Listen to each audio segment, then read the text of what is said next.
When he said, "Goodbye, go meet the bear," I knew he was planning to kill me. Not by accident, not out of recklessness, but deliberately, with calculation, as if it were a business deal. He wanted me dead. He thought I wouldn't survive this. And the scariest part? Maybe I was the only one still believing in us.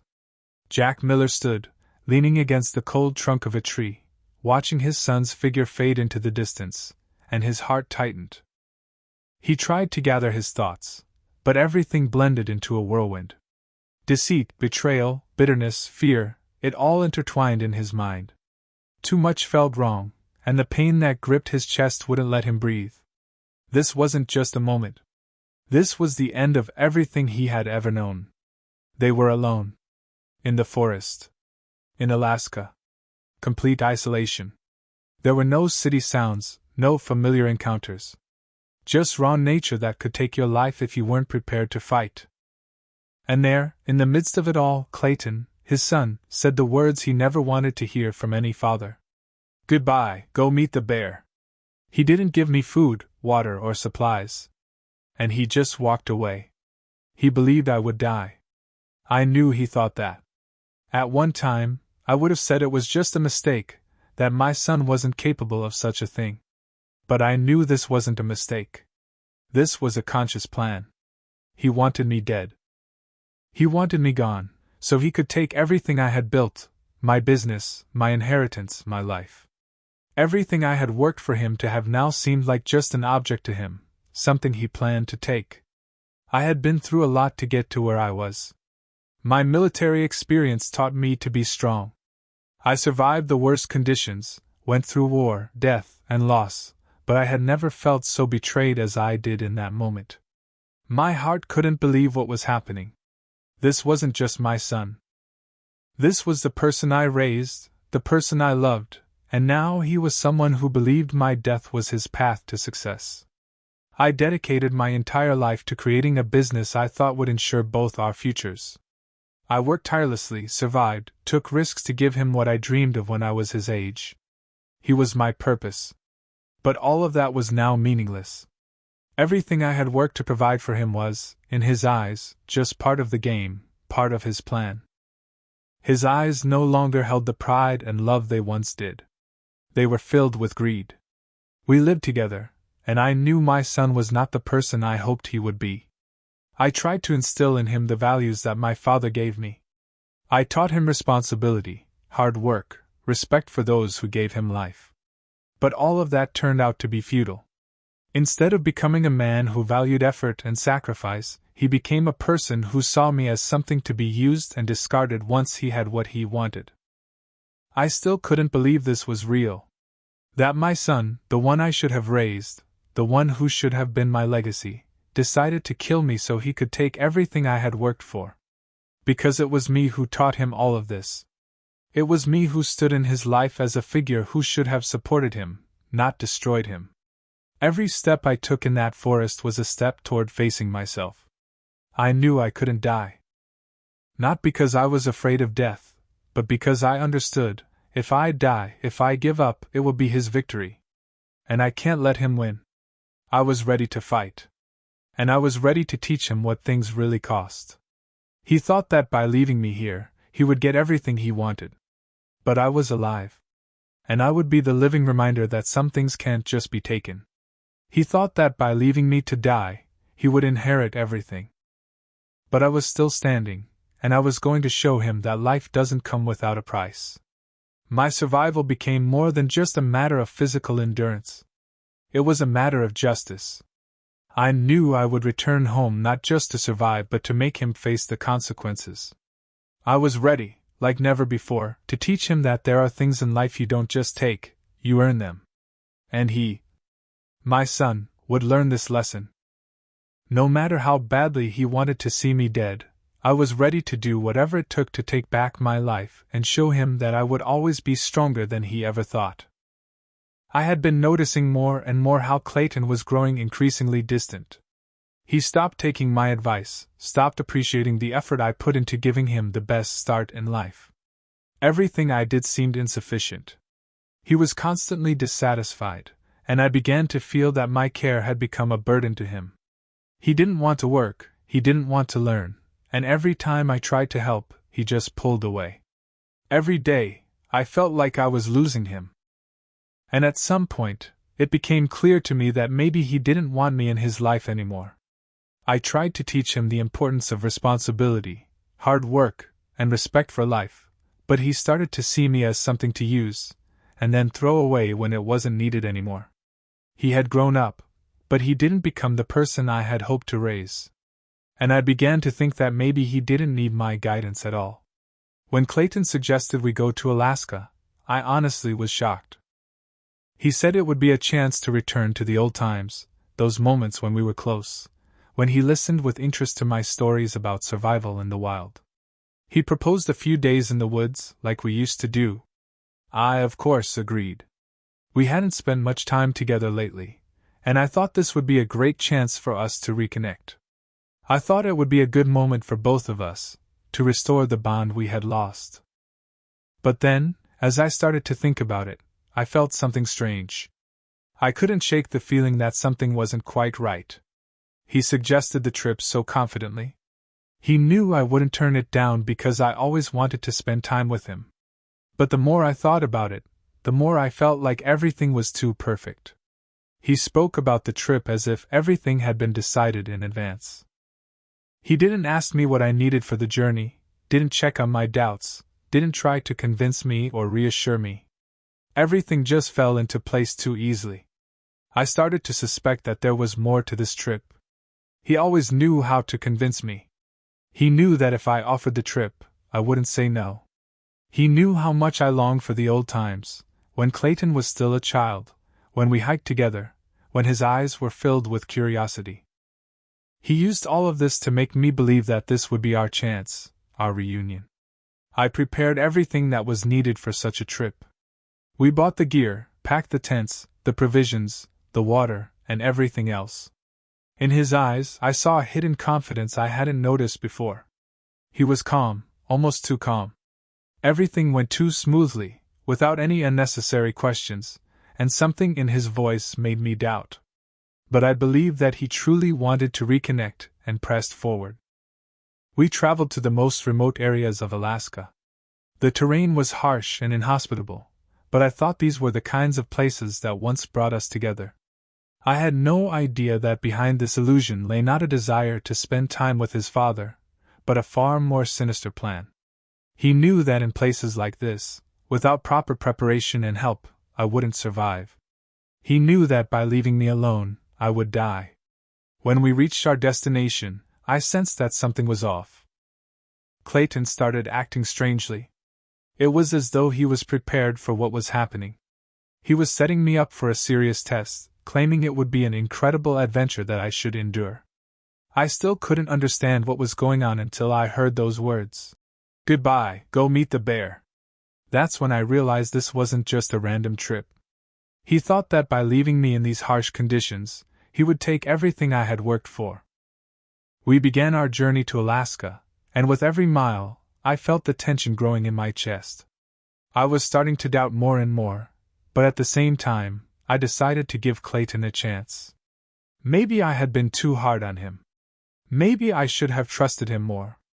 After all, we both were looking for something that could bring us together. This was a chance I didn't want to miss. But everything was not going as I had imagined.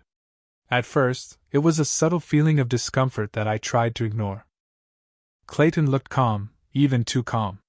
He kept saying he was ready for the adventure, that everything would be fine.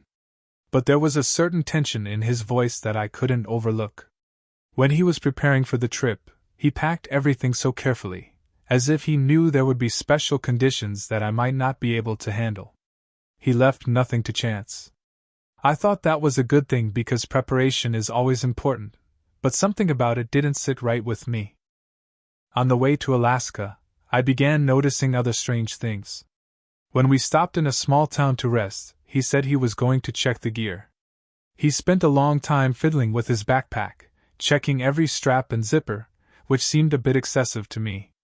But he wasn't anxious about it. He was so absorbed in it, as though he knew something might go wrong. In the next town, When we were refueling, I tried to talk to him.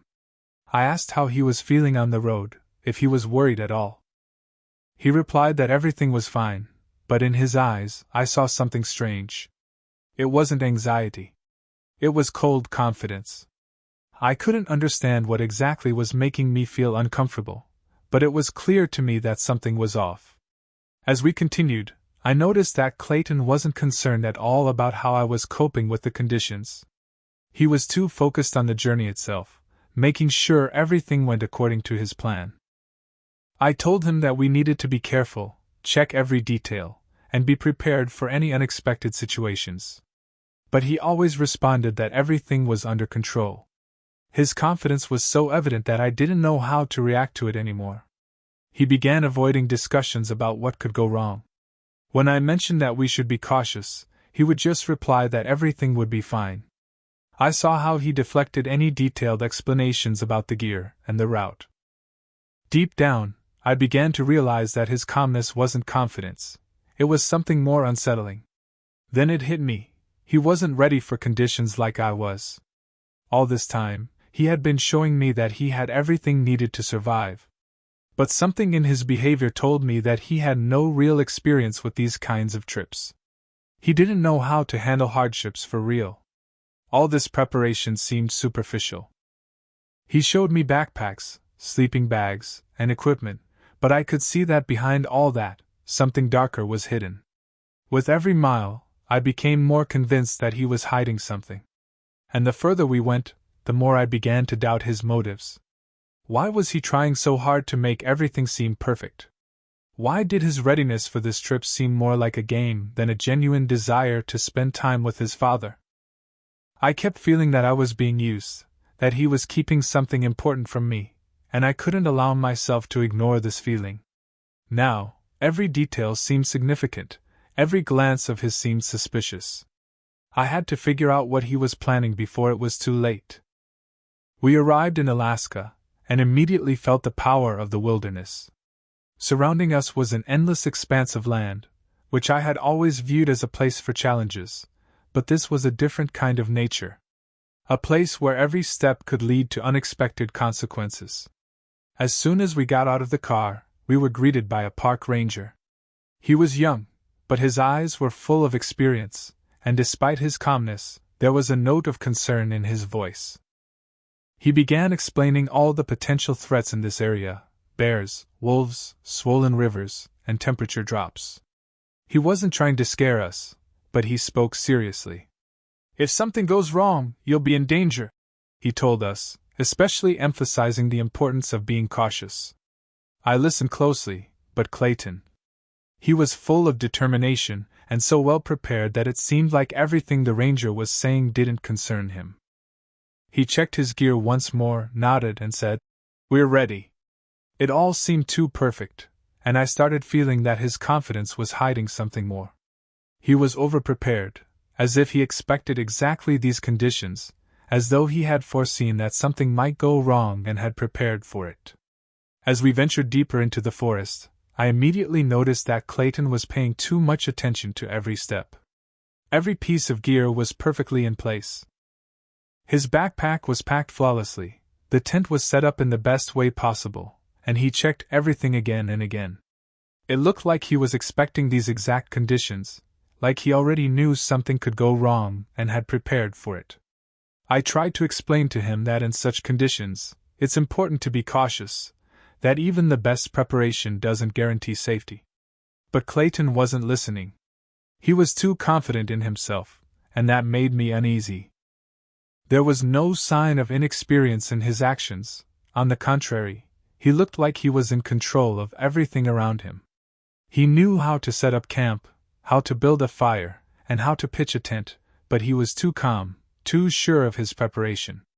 When the rain started, and the temperature suddenly dropped, I began to worry. He didn't seem to know how to prepare for the rain, for the cold, how to stay warm in the tent. I tried to explain how important it was to check everything in case of bad weather, but it seemed like he wasn't taking my words seriously. He didn't say it was difficult, but I saw him avoiding responsibility for his actions. He didn't want to be accountable for his own safety. His behavior became even more concerning when he suggested we deviate from the route to find a more comfortable place to camp. I knew that was too dangerous. We couldn't take risks in these conditions, especially considering that we weren't fully prepared for everything. I felt that not only was he unprepared, but he also didn't want to take responsibility for the consequences if something went wrong. He was becoming increasingly dismissive of my advice and warnings. It unsettled me. He said he knew better how to organize the trip, and that I was just overreacting. He didn't want to listen when I told him how important it was to take safety seriously, how we needed to handle these extreme conditions. When I suggested we check the tent placement and pick a spot closer to a water source, he replied that it didn't matter, and we could decide when we got there. At moments like this, it became clear to me that his behavior wasn't just confidence, it was an unwillingness to face the real dangers. He wasn't realizing how vulnerable we were in these conditions. He wasn't taking the trip seriously, which made him dangerous. His actions seemed not only naive but reckless. I knew that if the situation got out of control, we wouldn't survive. And I began to understand that I couldn't rely on his ability to handle things in these conditions. I would have to take responsibility for ensuring our safety. We were walking through the forest, and with every step, it became harder to hide my growing unease. Clayton led me further into the woods, under the pretense that we were looking for a good place to set up camp. But I started to feel that something was wrong. We were straying further from the main trail, and while I tried to keep my composure, everything around me felt too quiet. The forest was still, even the birds weren't singing. I felt fear beginning to slowly build inside me. I kept a close watch on my son. His steps were becoming quicker, and his gaze more distant. He wasn't saying a word, not explaining where we were heading. Then, when I realized we had gone far enough from familiar paths, I understood that there would be no turning back. Then, suddenly, he stopped. He turned toward me and began digging in his backpack. It was odd, because he was always prepared, but now it seemed like he needed something from his bag at that very moment. He was looking for an excuse to do what he was about to do. And in that moment, as if in slow motion, I heard his words, which struck me like an icy blade. "Goodbye, Father. Time to meet the bear." I stood there, unable to believe what I had just heard. I couldn't fathom that he had said that. I understood immediately. This wasn't just casual talk, this wasn't an accident. He had left me here, in this forest, with the harshest conditions, with the cold and the growing shadows overhead. Everything I had done for him, all the effort, all the time I had spent raising him, it meant nothing to him. He thought I would die, and that was part of his plan. He was certain that I wouldn't survive. I stood there for a few seconds, trying to comprehend what was happening. But then I saw him, without any remorse, take all of my things, my backpack, food, gear, even my knife. Everything that could help me survive was now his. He left me here in the woods, empty, alone, face to face with nature. And in that moment I realized that he was willing to sacrifice me to take everything I had built. He didn't even look me in the eye as he left. He simply turned and walked away. Everything I knew about my son disappeared in that moment. But I couldn't just give up. I knew Clayton was counting on my death, but I wasn't going to give in. I dropped to my knees and started thinking about what to do. In moments like these, panic can play a cruel trick, and I knew I couldn't afford to lose my head. I recalled all the years I had spent in the army, how I had learned to survive in the most extreme conditions. This was my chance. I began using all my skills, everything I had been taught in the military, to survive. All my training had now become my only chance. I knew that I had to stay calm, that every step I took had to be calculated. If I allowed myself to panic, it would be over. I started a fire, though the conditions were far from ideal. The weather was harsh, but I knew I could do it. My fingers were freezing, but I didn't give up. Then I gathered materials for shelter. It wasn't the comfort I was used to, but I knew I needed to protect myself from the cold. In such conditions, the main thing is to prevent your body from freezing. I used everything around me: branches, moss, tree bark. I knew how to do this. I knew how to protect myself from the coming dangers. I couldn't forget that Clayton had left me to die. He had wanted me to give up. He thought I wouldn't make it, and he was wrong. I was going to fight. I was ready for this test. My experience in extreme situations, my knowledge, my discipline, all of this gave me a chance. I heard the wind whistling through the treetops, the distant sounds of the forest growing more ominous. But I couldn't let myself think about the fact that Clayton might come back and take me. He made his choice, and now it was my turn to survive. I knew I had the strength for it. With every passing hour, I grew stronger, every step brought me closer to survival. I knew I wouldn't be alone in this forest. I would be a living reminder to the one who betrayed me.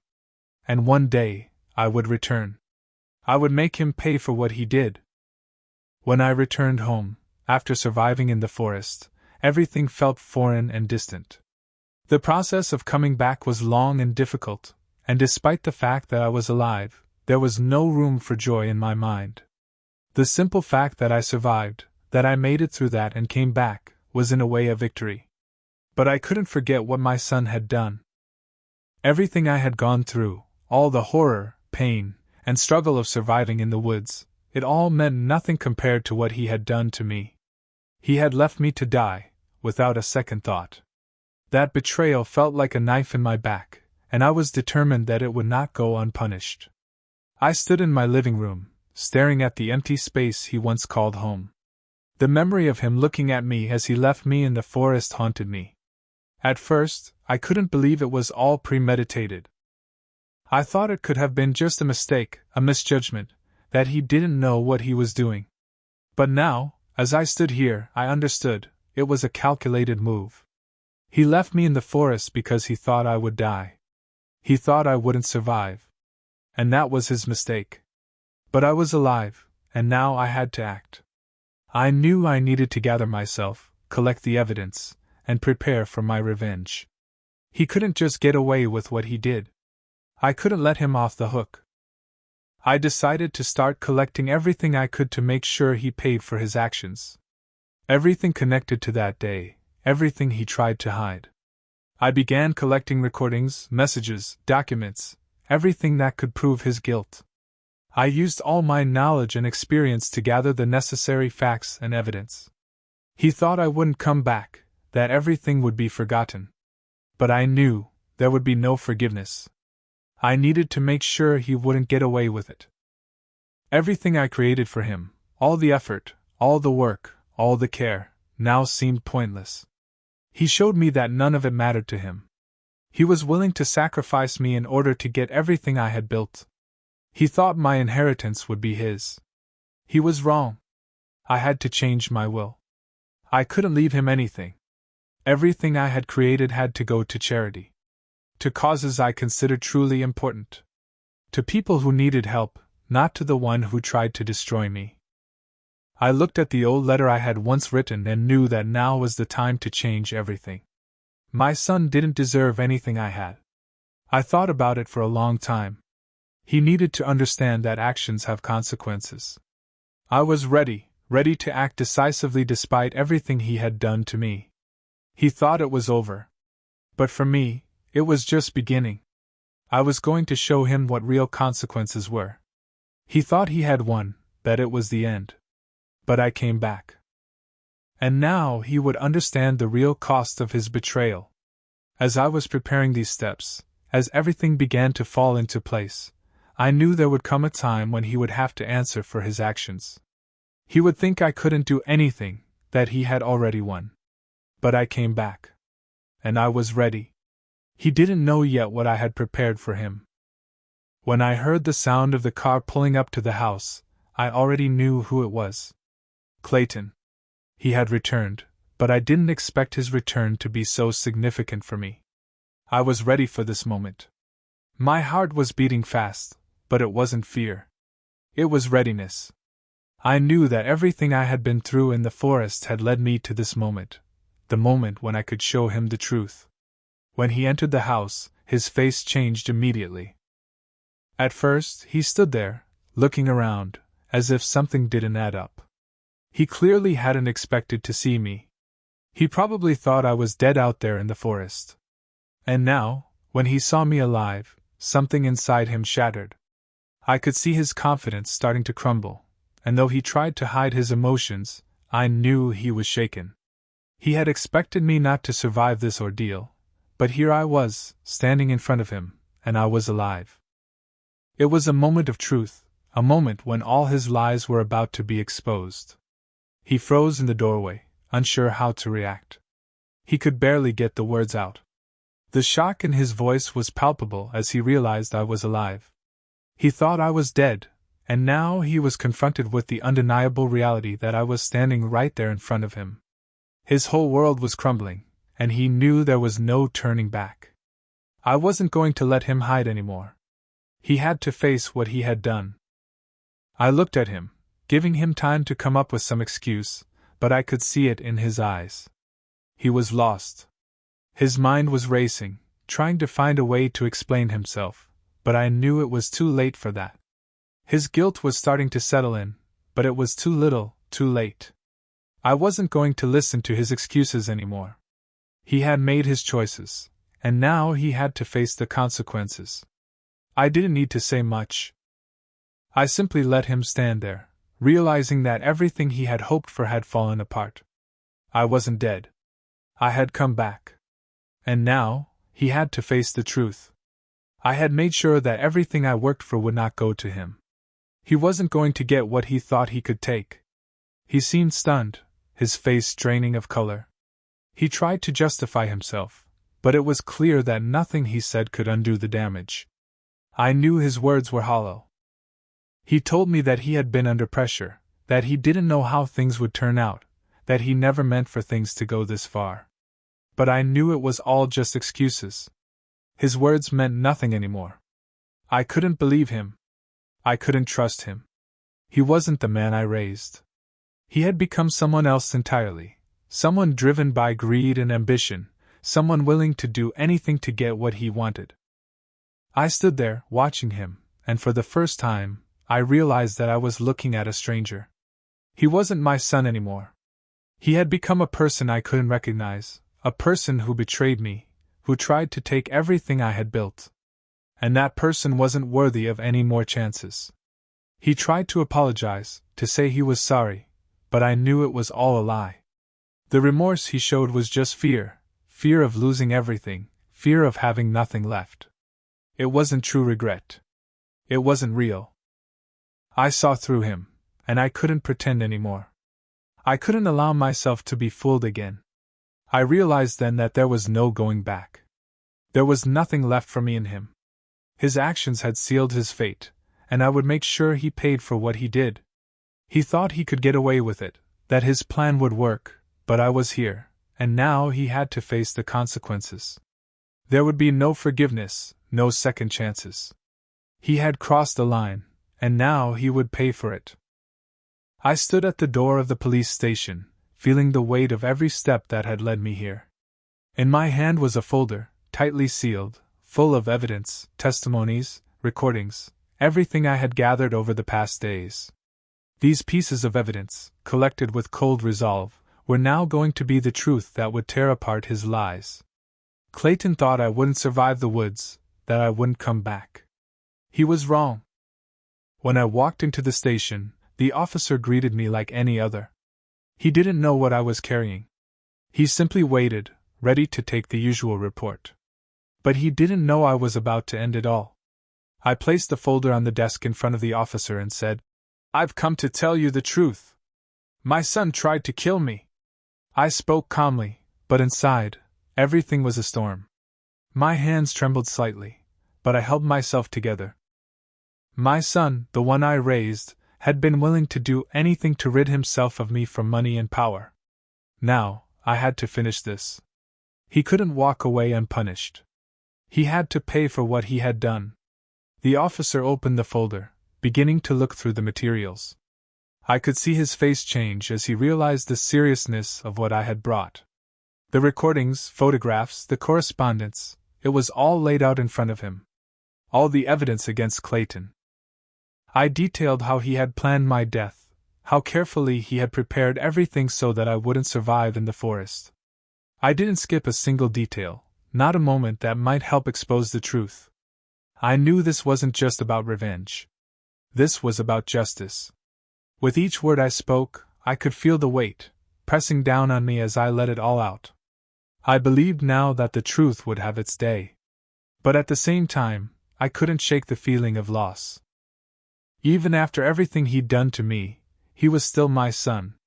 And standing here, with all this evidence, I couldn't help but think that if I had done things differently, none of this would have happened. I had put my trust in him, and now it had all led to this moment. As soon as I handed over the evidence to the police, the process began. Clayton was arrested the next day. I watched from a distance, not interfering with the process. He was charged with attempted murder, with the intent to take my life, and with other crimes related to his attempt to inherit everything I had built. But what he did was more than just a crime. It was a betrayal. And I knew that no matter what happened in court, nothing would bring back what I had lost. I could never see him the same way again. When Clayton was sitting in a jail cell awaiting trial, I sat at home in silence, trying to make sense of everything that had happened. He was my son, but now, after his betrayal, I no longer knew what to feel. I was disappointed, angry, but most of all, I felt emptiness. From this moment on, nothing would be the same. My efforts, my love, my sacrifices for his well-being, all of it now felt meaningless. Deep down, I knew this was the result of my own parenting. I had invested so much faith in him, but he had chosen a path that led only to destruction. I had tried to be a good father, to give him everything I could. But now, looking back, I saw how my mistakes had led to tragedy. I couldn't fix what had been done. I couldn't get back the trust one had lost. I sat in my living room when I decided I would no longer maintain contact with him. It wasn't just a decision, it was a process that had been unfolding for years. It was inevitable. I realized that if I continued to hold on to him, it would only prolong the pain for both of us. I could no longer allow myself to hope he would change. I could no longer be his father. My lawyer informed me that everything was concluded. Clayton had been found guilty, and now he would answer for his actions. His punishment didn't matter to me because I had already lost my son. No legal judgment would bring back the person he once was, the person I had been proud of. When I changed my will, I didn't feel satisfaction. It wasn't an act of vengeance. It was a decision that needed to be made to free me from what had been. I no longer wanted him to be a part of my world. My money, everything I had earned, was now going to causes that mattered more than his lust for power. I couldn't allow him to benefit from what I had created. He was no longer part of my life. I looked at the empty chair where Clayton once sat, and I realized it was final. I had been through all of this, and now, with justice served, all that was left for me was to move on. I couldn't carry him with me anymore. I couldn't allow him to keep destroying everything that mattered to me. He had made his choice, and now he would face the consequences. The legal proceedings were over, and Clayton paid the price for his actions. But even though justice had been served, I realized that my path did not end here. My whole life had been devoted to family, work, and my son. I had poured everything I had into him, thinking he would continue what I had built. But now I understood that my goals had changed. He was no longer part of my life. I could no longer go back to what was before. Everything I had been through had changed me. I sat on the porch, leaning on the railing, watching the setting sun. In that quiet moment, I began to realize that a different path lay ahead of me. It wouldn't be like the one I had built with Clayton, and it wouldn't be tied to what I once thought was important. I no longer felt a connection to what I had left behind. I didn't need to worry about inheritance, or how my business would continue. I understood that my path needed to be something else, something more conscious. No longer did it make sense to try to restore what was lost. With each passing day in solitude, I increasingly understood that I couldn't return to the past. All those years I had spent trying to give my son everything I could, so he would become successful and honest. Now, those efforts seemed wasted. But I couldn't continue living in the past. He was no longer the person I loved. My son had become someone foreign to me, and I could no longer try to bring back the person I had raised. This emptiness, this inevitable understanding that I had lost him forever, became a part of me. I made a decision, one that was born out of everything I had endured. I decided to dedicate the rest of my life to charity. Everything I had accumulated, everything I had built, would now go toward causes that truly needed attention. I could no longer support the system that had bred betrayal, that had brought me to this point. My legacy would not continue with Clayton. Now I knew that my purpose was to help those who truly deserved help. I began searching for organizations that worked with children, the homeless, and those who had ended up on life's margins. I knew this was the right path for me. I didn't just want to spend money, I wanted to see results. I started visiting charity projects, talking to people whose lives were being changed by these organizations. I saw how small steps, taken by people with good intentions, were transforming lives, and that inspired me. It became clear to me that this path was not just a distraction from the pain.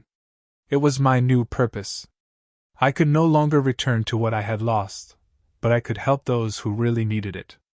I could pour my energy and resources into something that could truly change the world, even if just in small ways. I began to realize that these projects, these people, were my true purpose, and this was what I could leave behind. And in that, there was real value. Over time, I became more immersed in working with charitable organizations. I began helping organize events, raise funds, support people who were truly in need. My life was no longer tied to what I had left behind with Clayton. I stopped thinking about what I could have done for him, and began thinking about how I could impact the lives of others who really deserve support. With each passing day, I felt my life changing. It wasn't just an alternative, it was a true liberation. I stopped thinking about what I had lost and began focusing on what I could give. My money and my efforts now went toward more important causes. I knew that by helping others, I was finding my true meaning. And that feeling brought me the long-awaited peace. Life went on, and although I could not bring back what I had lost, I knew that a person's true purpose was to help others.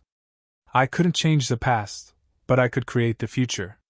I was ready to fully dedicate myself to this path. And it gave me new strength, new goals. My purpose was now to make the world better, even if just a little. As I looked back, I realized my mission had now become something else. I couldn't change what had happened, but I could influence the future. And now, with clarity in my heart, I knew that this path was not one of vengeance, but of healing. It was a path that gave me true satisfaction and helped me let go of everything that had kept me stuck in the past. I was ready to continue moving forward,